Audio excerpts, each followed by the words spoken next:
Hello everyone, welcome to G centric. और GATE 2027 के लिए जो सिलेबस चेंज हुआ है उसका line by line, subject wise subject हम एनालिसिस करेंगे, क्योंकि बहुत जरूरी है सिलेबस को डिकोड करना।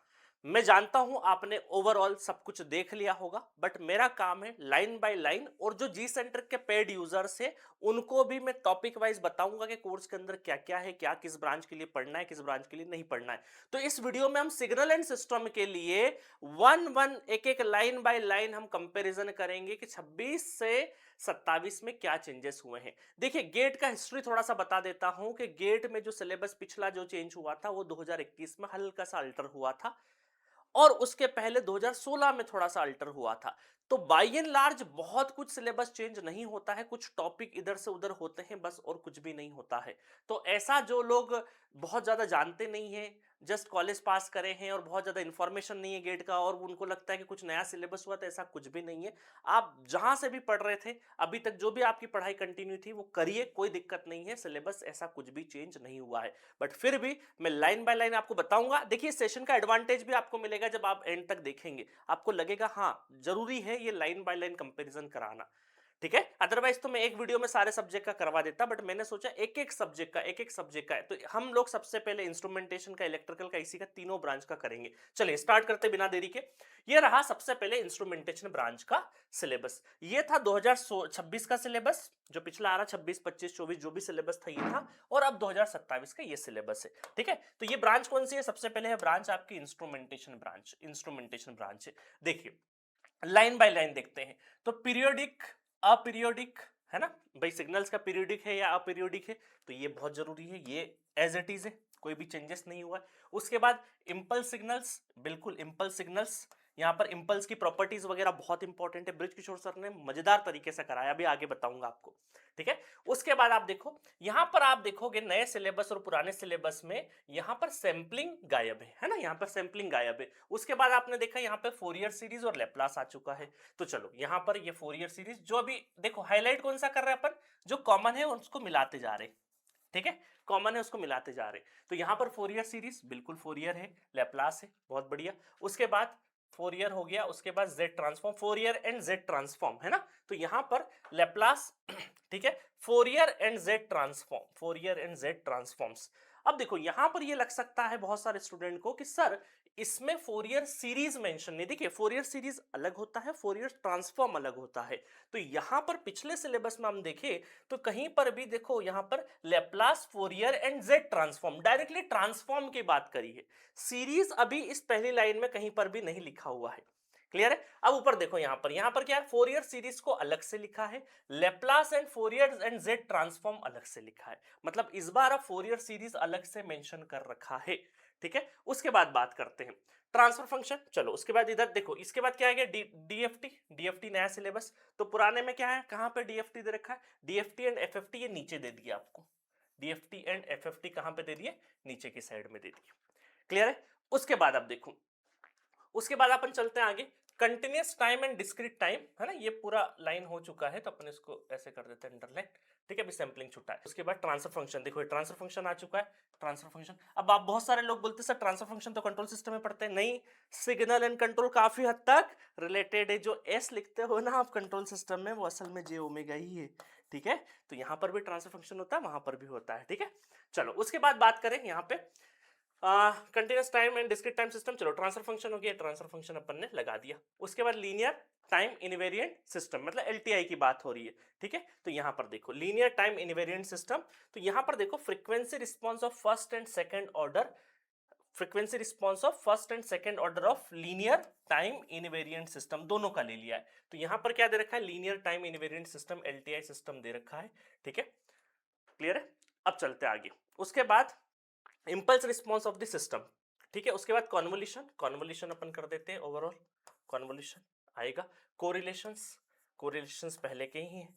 ठीक है, basics of IIR and FIR filters. तो basics of IIR and FIR filters, ये भी टिक लगा दिया अपन ने। ठीक है, उसके बाद आप देखिए यहां पर देखो impulse response and frequency response. देखो इन्होंने जो रिस्पॉन्स अपना यहाँ पे बड़ा करके लिखा था ना, इंपल्स रिस्पॉन्स और फ्रीक्वेंसी रिस्पॉन्स, वो कहां पे आ गया हमारा, frequency response of first and second order, and ये impulse response of the system. ये पूरा का पूरा अपना ये कर देता हूं मैं अंडरलाइन। ठीक है, उसके बाद क्या बच रहा है, पल्स ट्रांसफर फंक्शन। देखो पल्स ट्रांसफर फंक्शन ये भी आ चुका है, ठीक है। उसके बाद यहां पर continuous and discrete time system, तो देखो डिस्क्रीट टाइम सिस्टम ये आ चुका है, डिस्क्रीट टाइम सिस्टम आ चुका है, ठीक है। और इंपल्स रिस्पांस, फ्रीक्वेंसी रिस्पांस भी अलग से है, कोरिलेशन डिस्क्रीट एंड, ठीक है। चलो तो यहां पर भी आ गया आपका कहां पे, continuous time, sorry discrete time system, ठीक है। बस और कुछ भी नहीं बचा है। फ्रीक्वेंसी रिस्पांस वापस से impulse response and frequency response भी आ चुका है, frequency first order and second order of linear time invariant system. तो एक जो यहां पर अलग से first order and second order लिखा था वो यहां पर डायरेक्टली आपको दे रखा है फ्रीक्वेंसी रिस्पांस। तो जो नया सिलेबस है उसमें पीरियोडिक अपीरियोडिक है ना, पीरियोडिसिटी देख चेक करना है, इंपल्स सिग्नल चेक करना है, सैंपलिंग। अब देखो पुराने में सैंपलिंग कहीं पर क्योंकि आता है सैंपलिंग, वो हिडन होता है कई बार, है ना, सैंपलिंग अपने को कहीं पर भी नहीं दिख रहा है, ठीक है। तो यहां पर अपन इसको सैंपलिंग को थोड़ा सा हाईलाइट कर देते हैं दूसरे कलर से, सैंपलिंग। हालांकि सैंपलिंग वगैरह सब नाइक्विस्ट सैंपलिंग वगैरह नाइक्विस्ट रेट वगैरह सब कुछ पढ़ाया जाता है, सब कुछ पढ़ाया जाता है। देखिए कभी कभी ना कोई चीज लिखी हुई नहीं है, बिटवीन द लाइंस भी होती है, कोई टॉपिक दे दिया उसके बाद वो लिखा नहीं, उसके अंदर डिस्क्राइब नहीं किया, बट वो पूछी जा सकती है ना। बट फिर भी अपन इसीलिए सिलेबस का कंपैरिजन कर रहे हैं। तो बेसिकली आपका पुराना सिलेबस और नए सिलेबस में बस आपकी लैंग्वेज थोड़ी सी बदल दी है, सीक्वेंस ऊपर नीचे कर दिया है। आप देखोगे डीटीएफटी एफएफटी यहां कर दिया, वहां डीटीएफटी एफएफटी यहां पे कर दिया है ना। Frequency response of first and second order of linear LTI system होता था, अब यहां पर पूरा order first order second order दे दिया, बट यहां पर डायरेक्टली आपको फ्रीक्वेंसी रिस्पांस भी दे दिया है, ठीक है। तो यहां पर एलटीआई सिस्टम के बिना काम ही नहीं चलेगा, लीनियर टाइम इनवेरिएंट सिस्टम का पूरा उसी के अंदर दे दिया आपको, ठीक है। तो ये पूरा का पूरा इंस्ट्रूमेंटेशन का सिलेबस है, ठीक है। तो यहां पर फिल्टर्स भी ऑलरेडी बेसिक्स दे रखा आईआर और एफआईआर फिल्टर्स के बारे में, ठीक है। अभी हमने क्या कराया वो बताऊंगा। तो ये रहा इंस्ट्रूमेंटेशन का सिलेबस। अब चलते हैं अपन किस पे, इलेक्ट्रॉनिक्स पे, ईसी वाले स्टूडेंट्स के लिए चलते हैं। अब देखो ईसी वालों के लिए क्या है, सेक्शन 2 में नेटवर्क और सिग्नल कॉम्बिनेशन में दिया जाता है, कंबाइंड पूछा जाता है। तो एक काम करते हैं, अभी अपन कंफ्यूजन को दूर करने के लिए ये जो नेटवर्क का है सर्किट थ्योरी का सिलेबस है इसको अपन कवर कर देते हैं, इसको अभी अपन कवर कर देते हैं, ठीक है, ताकि कंफ्यूजन कम से कम हो, कंफ्यूजन कम से कम हो, ठीक है। कहां तक, ये बिल्कुल नेटवर्क को अलग से डिस्कस करूंगा मैं, नेटवर्क को अलग से डिस्कस करूंगा, ठीक है। चलो अब यहां पर देखेंगे, एलटीआई सिस्टम दे रखा है, 3 हिस्सों में दे रखा है नया syllabus, LTI system continuous time और डिस्क्रीट टाइम। पुराना जो सिलेबस है वो कंटीन्यूअस टाइम और डिस्क्रीट टाइम दोनों में ही दे दिया था। अब आपको ताज्जुब होगा कि जो डिस्क्रीट टाइम था ना, इसी में ये जो एलटीआई सिस्टम अलग से दे रखा है, एलटीआई सिस्टम, है ना। तो डिस्क्रीट में ही क्या दे दिया है, एलटीआई सिस्टम दे दिया है। पहले एलटीआई सिस्टम अलग होता था, है ना, पहले अलग होता था, बस लिखने का तरीका बदला है। तो यहां पर आप देखिए कंटीन्यूअस टाइम सिग्नल में, पहले कंटीन्यूअस टाइम सिग्नल का कंपैरिजन कर लेते। तो फोरियर सीरीज फोरियर ट्रांसफॉर्म, ठीक है, Fourier series Fourier transform, sampling. देखो यहां पर क्या दे दिया, यहां पे सैंपलिंग थ्योरम था, यहां पर क्या है, Nyquist sampling theorem, Nyquist sampling theorem है, ठीक है। अब देखो इंस्ट्रूमेंटेशन वालों को देखो, यहां पर सैंपलिंग कहीं भी नहीं मेंशन है, कन्वोल्यूशन कोरिलेशन सारा चीज हो गया, है ना। यहां पर सैंपलिंग अलग से मेंशन है, ठीक है। अब देखो यहां पर उसके बाद सैंपलिंग एंड रिकंस्ट्रक्शन, ये जो रिकंस्ट्रक्शन सैंपलिंग एंड रिकंस्ट्रक्शन वाली जो चीज है सैंपलिंग के ही अंदर का पार्ट है, उसको डिस्क्राइब करके दे दिया। यहां पर सैंपलिंग थ्योरम एंड एप्लीकेशंस दे दिया, बस यहां रिकंस्ट्रक्शंस दे दिया है। उसके बाद बात करें डिस्क्रीट टाइम सिग्नल्स की, तो देखो डीटीएफटी एफएफटी जेड ट्रांसफॉर्म ये सब कुछ, और फिल्टर्स यहां पर एफआईआर और आईआईआर फिल्टर डिजाइन। अब देखो पुराने वाले सिलेबस में कहीं पर भी फिल्टर डिजाइन आपका नहीं है, इलेक्ट्रॉनिक्स में पुराने वाले सिलेबस में आपको फिल्टर डिजाइन देखने को नहीं मिलेगा, बट नए सिलेबस में जैसे यहां पर इंस्ट्रूमेंटेशन को फिल्टर डिजाइन था पहले और अभी में, अब आपको फिल्टर डिजाइन यहां पर डाल दिया है। तो ये जो नया डेवलपमेंट हुआ है एक तरीके का, ये आपका नया डेवलपमेंट हुआ है, ठीक है। उसके बाद देखो यहां पर फिर एलटीआई सिस्टम चालू। अब देखो यहां पर देखो पुराना डीटीएफटी फिर Z transform discrete time processing. एक चीज और बताता हूं, पुराने टाइम पर ये डिस्क्रीट टाइम ये अलग से हमने पढ़ाया भी है ना, सर ने बृजकिशोर सर ने सबसे आखिरी जो यूनिट पढ़ाई है वो यही पढ़ाई, discrete time processing of continuous signals. ये जो टॉपिक है अब ये अब आपका पुराने टाइम पे हुआ करता था, बट आप नए टाइम नए उसमें नए कहीं पर भी आप देखोगे नहीं। मतलब अब ये वाला जो टॉपिक है पूरी तरीके से हम ये बोल सकते हैं ये हट चुका है, ये हट चुका है। तो आखिरी वाली जो यूनिट है हमारे जी सेंटर के कोर्सेज की मैं यूनिट भी बताऊंगा आपको, जो आखिरी वाली यूनिट है discrete time processing of continuous time signals, वो अब आपको नहीं पढ़ना है, ठीक है।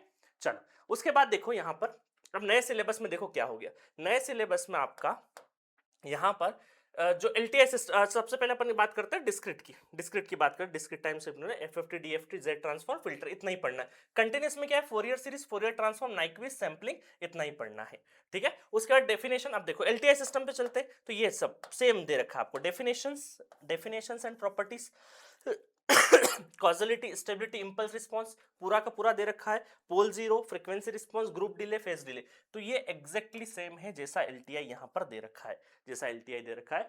फेज डिले, ग्रुप डिले सब पढ़ाया है हम लोगों ने, सब पढ़ाया है। तो ये था ईसी का सिलेबस। इसमें एक चीज रिमूव हुई है ईसी में, थोड़ी सी आपका बर्डन कम कर दिया है, आखिरी यूनिट नहीं पढ़ना है, प्लस आपको फिल्टर ये ऐड हुए हैं, फिल्टर आपको ऐड हुए हैं, इस चीज का ध्यान रखना है अपने को, ठीक है। चलो उसके बाद बात करें नेक्स्ट डबल ई की, तो डबल ई का सिलेबस देखो पहले कैसा दिखता था वैसा चालू तो वहीं से हो रहा है।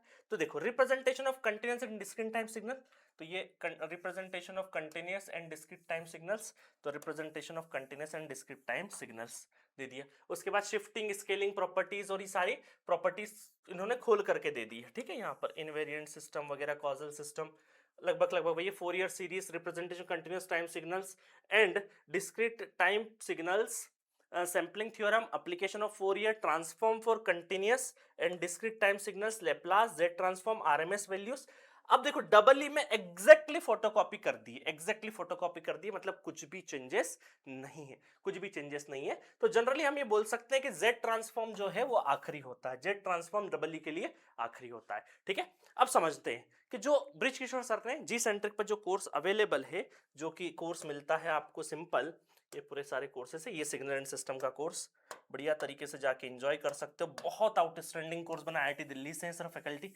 ये 499 में अवेलेबल है, 499 में अवेलेबल है, और 300 से ज्यादा न्यूमेरिकल कराए इस कोर्स के अंदर, कंप्लीट तो मिलेगा ही मिलेगा आपको, प्रॉपर 16 यूनिट में कवर कराया गया है, साथ में रिसेंट ट्रेंड सीरीज में एक रिवीजन सीरीज भी आपको कराई गई है 499 में, और मजा आ जाएगा। ऐसा सिग्नल आपने नहीं देखा होगा। देखो पढ़ाने को कोई भी पढ़ा सकता है, कोई भी सब्जेक्ट, मैं उठूं कल से और कोई सब्जेक्ट पढ़ के पढ़ा दूं, बट जिसका मास्टरी है उसके अंदर, ऑफलाइन सेंटर्स बहुत पढ़ाए हैं, 10 12 15 सालों से जो पढ़ा रहा है, उस एक्सपीरियंस के साथ में अगर आप पढ़ोगे ना, तो आपको रियल अंतर पता चलेगा, रियल अंतर पता चलेगा।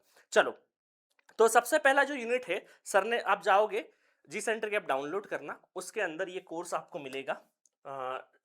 अच्छा अपनी ब्रांच चूज कर लेना डबल ईसी इंस्ट्रूमेंटेशन के हिसाब से, तो आप जब जाएंगे उसके अंदर तो आपको मिलेगा, पहला तो सिलेबस डिस्कशन है, और ये वीडियो भी वहीं पर आपको देखने को मिलेगा। देखो पहला यूनिट है बेसिक्स ऑपरेशन ऑन सिग्नल्स, तो बेसिक ऑपरेशन ऑन सिग्नल में क्या है, टाइम शिफ्टिंग, टाइम रिवर्सल, और सारा सारा जो है आपका पूरा पूरा इंटीग्रेशन, डिफरेंशिएशन, कंक्लूजन, वो सब कुछ दे रखा है। ऑपरेशन से बेसिकली, तो ऑपरेशंस आपको चाहे किसी भी ब्रांच के हो, सिग्नल्स के ऑपरेशंस आपको बहुत अच्छे से आने चाहिए, आने चाहिए। देखिए डबल ई में तो बड़ी आसानी से लिख देते हैं, ये देखो अलग अलग करके लिख दिया उन्होंने शिफ्टिंग वगैरह, बट यहाँ पर अगर नहीं भी लिखा है तो भी ये ऑपरेशंस आपको किसी भी, देखो अब आप बोलोगे सर यहाँ तो लिखा ही नहीं है, अब पीरियोडिसिटी अपीरियोडिक ही लिखा है सिर्फ और सिर्फ, तो बट आपको ऑपरेशंस पता होने चाहिए, है ना। ये भले ही नहीं लिखा है ऑपरेशंस, बट ये ऑपरेशंस अगर नहीं पता होंगे तो दिक्कत होती है, क्योंकि वो दूसरी जगह भी लगते हैं, ठीक है। उसके बाद क्लासिफिकेशंस ऑफ सिग्नल्स, सेकंड पढ़ाया है कि भाई डिस्क्रीट क्या होता है, कंटिन्यूस क्या होता है, उसके बीच में सारा periodic, causal, energy, power signal, ये सब कुछ सब चीजें कराई है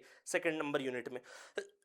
उसके बाद आप देखें एनालिसिस ऑफ सिस्टम, उसके बाद एलटीआई सिस्टम्स के बारे में एनालिसिस किया है आपका, linear, non linear, causal, non causal, dynamic, periodic, aperiodic, सब कुछ इसमें करवाया है। उसके बाद आपका आएगा एलटीआई सिस्टम, एलटीआई सिस्टम बहुत ज़्यादा जरूरी है, सब कुछ बढ़िया तरीके से कराया है उसके अंदर। उसके बाद आपका आता है कंटिन्यूस फोरियर सीरीज, है ना, फोरियर सीरीज है यूनिट नंबर 5, फिर फोरियर ट्रांसफॉर्म है, और फिर Laplace transform and Z transform है। तो यूनिट नंबर 7 तक जो डबल ई के बच्चे हैं, इलेक्ट्रिकल वाले हैं, तो उनको यूनिट नंबर 7 तक पढ़ना है, यूनिट नंबर 7 तक पढ़ाई करनी है बढ़िया तरीके से, ठीक है। अब ईसी और डबल ई में थोड़ा सा आगे तक चलेंगे। सैंपलिंग क्राइटेरिया देखो इसमें है कि डबल ई में सैंपलिंग क्राइटेरिया, कहीं कहीं कहीं क्योंकि था तो पहले सैंपलिंग थ्योरम है, तो यूनिट नंबर 8 डाल लो, 8 डाल लो, ये यूनिट नंबर 8 सैंपलिंग, है ना, सैंपलिंग तक पढ़ना है आपको, नाइक्विस्ट रेट, नाइक्विस्ट इंटरवल, ये सब पढ़ना है। उसके बाद देखो DTFT unit number 9, DFT, FFT, डीटीएफएस, है ना, डिस्क्रीट टाइम फोरियर सीरीज, और डिजिटल फिल्टर्स। ये डिजिटल फिल्टर के नाम से डिजिटल फिल्टर्स के नाम से ये फिल्टर्स कराए गए हैं। ठीक है, तो आप बढ़िया तरीके से जो नया टॉपिक ऐड हुआ है टेंशन लेने की जरूरत नहीं, ऑलरेडी कराया है अपन ने। उसके बाद correlation, group delay, phase delay, और आखिरी जो 16th यूनिट है अब वो आपको नहीं करनी है। 16 यूनिट ये जहाँ पे इंस्ट्रूमेंटेशन वालों के लिए थी वो अब आपको नहीं करनी है। ठीक है, डिस्क्रीट टाइम प्रोसेसिंग कंट्रोल। तो आप प्रोसेसिंग क्या है, discrete time processing of continuous time signals, है ना, बड़ी बड़ी टर्मिनोलॉजी है। ठीक है, तो यूनिट नंबर 16 तक दे रखा है अपन ने, बट 16 यूनिट आपको अब नहीं करना है। पहले इंस्ट्रूमेंटेशन ईसी वालों को करना होता था, अब नहीं करना है। ठीक है, तो मोटा मोटी ये मान के चलो कि जो जी सेंटर पे पढ़ाया है वो सारा का सारा सीक्वेंस वाइज सब आपको पता होना चाहिए, एक्सेप्ट आखिरी यूनिट डबल ई वाले यूनिट नंबर 8 तक। बाकी लोग इंस्ट्रूमेंटेशन वाले चाहे ईसी वाले ऑलमोस्ट आपके सिलेबस सेम ही है। ठीक है, आपका अगर देखें इंस्ट्रूमेंटेशन वालों का और अपना ईसी वालों का, उनका सिलेबस ऑलमोस्ट सेम है। ठीक है, अब देखो यहाँ पर इंस्ट्रूमेंटेशन में सैंपलिंग नहीं थी, अब सैंपलिंग यहाँ पर ऐड कर दी है इन्होंने।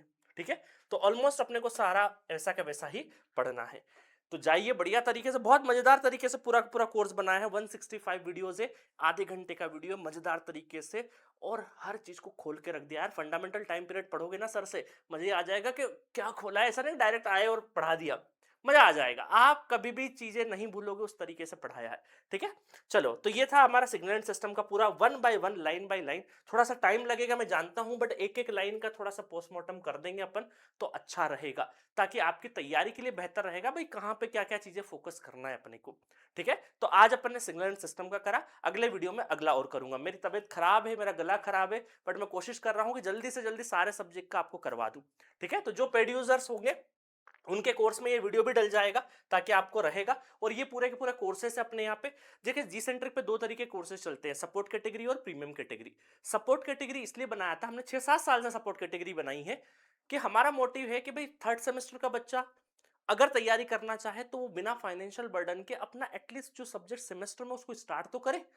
तो इसीलिए नेटवर्क 399 में, डिजिटल 499 में, तो ये 500 रुपए के अंदर हम लोगों ने नेटवर्क हो गया, डिजिटल हो गया, इंग्लिश तो नहीं बोलूंगा मैं, उस टाइम पे आता है आपको, बट कंट्रोल सिस्टम हो गया, एप्टीट्यूड हो गया, मैथमेटिक्स हो गया, ये सब 499 में, सिग्नल हो गया 499 में। ये इसलिए डाले ताकि फाइनेंशियल बर्डन के बिना आप तैयारी चालू कर सको अपना। और फिर कई सारे स्टूडेंट का डिमांड था कि सर ये सारे कोर्स बहुत बढ़िया, तानिया मैम ने क्या इंग्लिश पढ़ाया, मजा आ जाएगा आपको। ब्रिज किशोर सर आईआईटी दिल्ली से, बहुत जबरदस्त मैंने जो पढ़ाया है, कंट्रोल सिस्टम जो सर ने पढ़ाया है, फैकल्टी एक से एक लेके आए हम, फैकल्टी एक से एक लेके आए, सब एक्सपीरियंस फैकल्टी है। और सभी सब्जेक्ट ये कॉम्बो के अंदर भी हमने प्रोवाइड करवा रखा है, जिसका वेटेज 51 मार्क्स से, कि भाई जिसको अलग अलग परचेस नहीं करना है, सारे बेसिक सब्जेक्ट्स एक ही के अंदर आ जाए, उसका प्राइस है 1999। वेलकम 20 कूपन कोड लगा लेना, ये कल से रिलीज किया हम लोगों ने, ताकि स्टूडेंट्स थोड़ा सा, ये अभी सिलेबस आया है, थोड़ा जोश में है, तो एटलीस्ट हमारा एक सपोर्ट हो जाए उस जोश को थोड़ा सा बूस्ट करने के लिए, कि चलो यार एक कूपन कोड लगा और तैयारी एटलीस्ट चालू करो। ये नहीं लेना है तो एटलीस्ट नेटवर्क लेके कम से कम अपना फाउंडेशन, अपने खुद को आइडेंटिफाई करो। तो ये सपोर्ट कैटेगरी और प्रीमियम कैटेगरी। देखिए सपोर्ट कैटेगरी इसलिए बनाई ताकि आपको फाइनेंशियल बर्डन नहीं हो, स्टार्टिंग आपकी अच्छी हो। और दूसरा भाई प्रीमियम कैटेगरी है, जीएसटी भी जानना है, टैक्सेशन भी जानना है, यहाँ जो काम कर रहे हैं उनकी सैलरी भी जानना है, तो भाई सिस्टम तो ऐसा नहीं चलेगा। तो थोड़ा सा प्रीमियम कैटेगरी में भी कुछ सब्जेक्ट हम लोगों ने कर रखे, ताकि दोनों का भला हो। ये सारे के सारे देखो, अब प्रीमियम कैटेगरी में ईएमएफटी, मेजरमेंट, एनालॉग इलेक्ट्रॉनिक्स, है ना, पावर इलेक्ट्रॉनिक्स। अब इनकी प्राइस जो है ना, उस पे आप देखोगे सर इतना इतना ले रहे हैं आप, तो पहले तो कूपन कोड लगाना, ये प्राइस थोड़ी सी कम हो जाएगी। दूसरा, इसके अंदर बहुत बढ़िया कंटेंट है, आप जिंदगी में पहली और आखिरी बार पढ़ोगे इस तरीके का कंटेंट बना है, ट्राइड एंड टेस्टेड कंटेंट है, बहुत बहुत टाइम लगा है कंटेंट, प्योर रिकॉर्डेड है, 30 मिनट से ऊपर का नहीं है, वही पढ़ाया है जो एग्जाम में रिलेवेंट है, इररिलेवेंट डेटा कुछ नहीं पढ़ाया। बहुत ही टाइम इफेक्टिव कोर्स होने वाला है, सारे questions one by one level wise सब करवा दिया है अंदर की साइड में। तो ये पूरे के पूरे कोर्सेस आपके देखो, ये आपके फुल कोर्स में 3-4 अलग कैटेगरी है, 1 month, 3 month, 6 month, 1 year, 2 year, 3 year, जिस भी कैटेगरी में आपको लेना हो, कंटेंट सेम है। अब आप बोलोगे सर 1 मंथ में तो कवर नहीं हो सकता, नहीं बिल्कुल नहीं हो सकता। ऐसे स्टूडेंट के लिए जो ऑलरेडी एक बार पढ़ चुके हैं, उनको लगता है यार 1 महीने बाद कोई एग्जाम है, तो पूरा कोर्स लेने की जरूरत नहीं है, वो 1 महीने का ले, 3 महीने का ले, और अपनी एग्जाम की तैयारी कर ले, सारे सब्जेक्ट को टच दे दे, है ना। तो उसी पर्पज से कोविड के टाइम पे बनाया था। कोविड के टाइम पे बहुत सारे जो कोर्सेज थे हमारे, वो मतलब बहुत सारे जो एग्जाम्स थे वो आगे बढ़ गए थे, स्टूडेंट को बहुत दिक्कतें आ रही थी, पोस्टपोन हो रहे थे। तो जब भी एग्जाम कोई भी आने वाला हो, आप एक मंथ का लो, बढ़िया तरीके से सारे सब्जेक्ट में टच, ये एक्सपीरियंस जो एक बार तैयारी कर चुके हैं उनके लिए बहुत बेनिफिशियल है, 1 मंथ 3 मंथ। बाकी जैसे गेट 2027 के लिए भी 6 महीने, तो ये सूटेबल है, इसमें 20% का डिस्काउंट लगा लेना, है ना, तो 1 ईयर, और सबकी वैलिडिटी डेट ऑफ परचेस से ही स्टार्ट होगी, है ना, जिसको कॉम्बो लेना है वो ये ले सकते हो। तो ये रहे सारे के सारे, देखो डिजिटल इंग्लिश कंट्रोल सिस्टम, ये पूरे के पूरे कोर्सेस है। ईएमएफटी, इसी अनंत शेखर सर, देखो ईएमएफटी और कम्युनिकेशन में साकेत वर्मा सर, जो कि बहुत बढ़िया आईआईटी गुवाहाटी से फैकल्टी, उनका भी कंटेंट हम लोगों ने पिछले 5 साल के क्वेश्चन ब्यूटीफुली उन्होंने एक्सप्लेन कर दिए हैं, तीनों ब्रांच के, है ना, मतलब जहां जहां आता है, मतलब कम्युनिकेशन जैसा आपका इंस्ट्रूमेंटेशन और आपका ईसी दोनों में आता है, तो वहां पे कर दिया। ईएमएफटी में तीनों ब्रांच है, तीनों ब्रांच के क्वेश्चन डाल दिए, तो बढ़िया तरीके से इसको दोनों फैकल्टी से एंजॉय करते हुए पढ़िएगा। ईडीसी अगेन ब्रिजकिशोर सर ने क्या गजब पढ़ाया, मजा आ जाएगा आपको। तो इस तरीके से पूरे कोर्सेज बने हैं, और भी कोई आपकी क्वेरी हो ये इंस्ट्रूमेंटेशन के कोर्सेज है। इंस्ट्रूमेंटेशन और माइक्रो प्रोसेसर आप देखो बहुत बढ़िया तरीके से पीयूष सर ने पढ़ाया है, इंग्लिश पढ़ाया। हमने एक एक चीज अच्छे अच्छे फैकल्टी को ढूंढ के, इन्होंने कम से कम 250-300 बार माइक्रो प्रोसेसर पढ़ाया होगा ऑफलाइन फील्ड में, उसके बाद इनसे रिकॉर्ड करवाया है। फैबुलस कंटेंट है ये 499। तो जाके आप एक एक सब्जेक्ट, मैं तो ये बोल रहा हूं, आप मत खरीदो बड़ा कोर्स, मत खरीदो, पहले छोटे से स्टार्ट करो, देखो सिस्टम कैसा है, जो नए व्यूअर है, ठीक है। चलिए, तो 20% है, जिन लोगों को भी और खरीदना हो कोर्सेज, तो 20% का डिस्काउंट लगा लीजिएगा और अपनी जर्नी स्टार्ट करना, ठीक है। बाकी और कोई क्वेरी हो तो यहाँ हेल्पलाइन नंबर है हमारा, व्हाट्सएप है, वो कॉल है, या फिर व्हाट्सएप जो अपना जी सेंटर का एप्लीकेशन है उसके अंदर जो चैट बॉक्स है वहां भी पूछ सकते हो। ये सारे के सारे कोर्सेज मोबाइल एप्लीकेशन पे, लैपटॉप पे अलग इंटरफेस होता है, उसका 1000 रुपीज चार्ज होता है। आप जाके अगर अपना कन्वर्जन करवाना हो तो किसी भी दिन आप कन्वर्जन करा सकते हैं बाय पेइंग 1000 रुपीज, तो मोबाइल का लैपटॉप में कन्वर्ट हो जाएगा। डिवाइस स्विचिंग अलाउ नहीं है, ठीक है गाइस। तो बढ़िया तरीके से एक एक सब्जेक्ट का मैं, आज थोड़ा सा मेरा गला ठीक नहीं, अदरवाइज कल परसों 2-3 दिन के अंदर मैं सारे के सारे सब्जेक्ट्स का आपको ये इस तरीके से कंपैरिजन करवा दूंगा। क्लियर है? Okay, thank you so much.